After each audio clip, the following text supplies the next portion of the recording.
আসসালামু আলাইকুম। চলে আসছি খালেদা জিয়ারের জানাজা নামাজে। আজকে শেষ বিদায় জানাতে আসছি। দেখতে সমস্ত পাচ্ছেন মানুষ জড়ো হয়েছে পরিবেশ নাই। জানাজার জন্য। জানাজার আগে জোহর নামাজ হবে। এখানে জোহর নামাজের প্রস্তুতি নিচ্ছেন অনেকে। এখানে জোহর নামাজ অনেকেই হাজার পড়বেন। হাজার দর্শক আসছে তাকে শেষ এবং বিদায় আপনারা জানাতে। ইতিমধ্যে জেনেছেন যে বেগম খালেদা জিয়ার মরদেহ মানিককে এভিনিউতে পৌঁছেছে।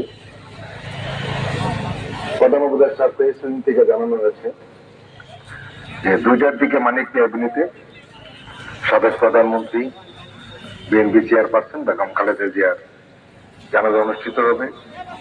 জাতীয় সংসদের দক্ষিণ প্লাজার পরিবর্তে মানিক মিয়া এভিনিউর পশ্চিম প্রান্তের কফিন রাখা হয়েছে।